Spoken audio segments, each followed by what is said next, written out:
Good morning all of you. आज का हमारा टॉपिक है महान गणितज्ञ आर्यभट्ट।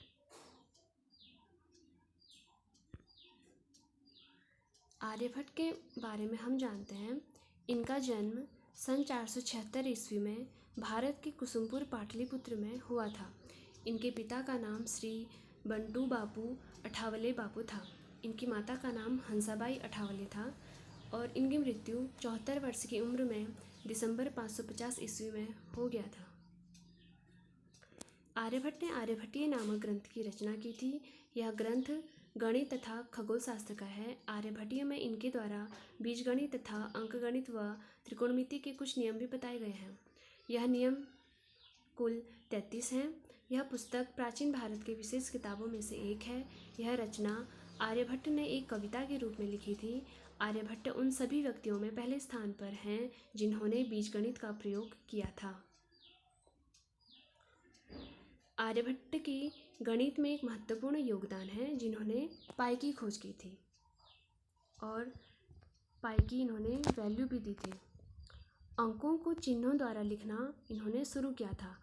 आर्यभट्ट से पहले किसी लेख में गणनाओं को शब्दों में लिखा जाता था,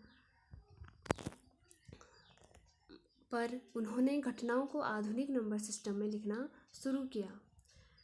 आर्यभट्ट ने पाई की वैल्यू दशमलव के 4 अंकों तक सही बताई थी, जिसका मान था 3.1416। आर्यभट्ट ने ही त्रिकोणमिति के साइन और कोसाइन की खोज की थी। आर्यभट्ट ने खगोल विज्ञान में भी अपना महत्वपूर्ण योगदान दिया था।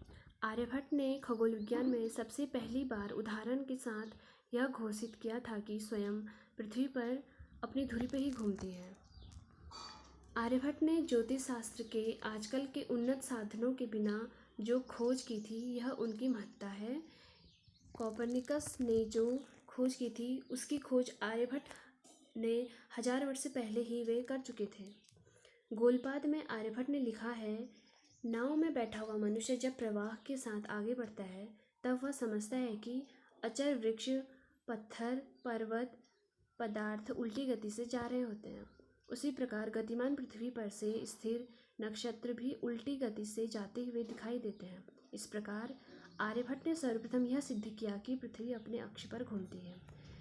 आर्यभट्ट ने बड़ी बड़ी संख्याओं को अक्षरों के समूह से निरूपित करने की वैज्ञानिक विधि का प्रयोग किया है। आर्यभट्ट ने त्रिकोण के क्षेत्रफल को निम्न प्रकार से बताया है, जिसका नियम यह कहता है, किसी त्रिभुज का क्षेत्रफल लंब के साथ भुजा के आधे के गुणनफल के परिणाम के बराबर होता है, जिसका समीकरण है ax + b = cy। उपरोक्त समीकरण जिसे वर्तमान में डायोफेंटाइन समीकरण के रूप में जाना जाता है। बीजगणित अलजेब्रा। आर्यभट्टीय में आर्यभट्ट ने वर्गों तथा घनों के बारे में विशेष जानकारी दी है। वह कुछ परिणाम प्रदान किए गए हैं। आर्यभट्ट द्वारा रचित आर्यभट्टीय का प्रयोग आज भी हिंदू पंचांग हेतु किया जाता है। गणित और खगोल शास्त्र में उनके अतुलनीय योगदान को देखते हुए भारत के प्रथम उपग्रह का नाम आर्यभट्ट रखा गया। आर्यभट्ट ने दशमलव प्रणाली का निर्माण किया। आर्यभट्ट ने बिहार के तेलंगाना क्षेत्र में सूर्य मंदिर में एक निरीक्षणशाला की स्थापना की। विद्वानों के अनुसार अरबी रचनाएं आर्यभट्ट के कार्यों का ही अनुवाद है। आर्यभट्ट ने अंकों को दर्शाने के लिए कभी भी ब्राह्मी लिपि का उपयोग नहीं किया, जो कि वैदिक समय में सांस्कृतिक प्रथा के अनुसार चले आ रहे थे। उन्होंने सदैव अल्फ़ाबेट्स ही प्रयोग किए। अब हम जानेंगे आर्यभट्ट को किन किन सम्मानों से नवाजा गया। भारत के इस महान सपूत को भारत में ही नहीं बल्कि पूरी दुनिया में भी भरपूर सम्मान दिए हैं। भारत में पहला उपग्रह का नाम आर्यभट्ट रखा था, जिसे 19 अप्रैल 1975 को अंतरिक्ष में छोड़ा गया था। भारत दुनिया का एक पहला ऐसा देश है जिसने अपने पहले उपग्रह को महान गणितज्ञ का नाम दिया है। साल 1976 में अंतर्राष्ट्रीय संस्था यूनेस्को ने आर्यभट्ट की 1500 जयंती मनाई थी। चंद्रमा पर उपस्थित एक बड़ी दरार का नाम भी आर्यभट्ट रखा गया था। इसरो द्वारा वायुमंडल की समताप मंडल परत में खोजे गए जीवाणुओं में से एक प्रजाति का नाम बैसिलस आर्यभट्ट भी रखा गया है।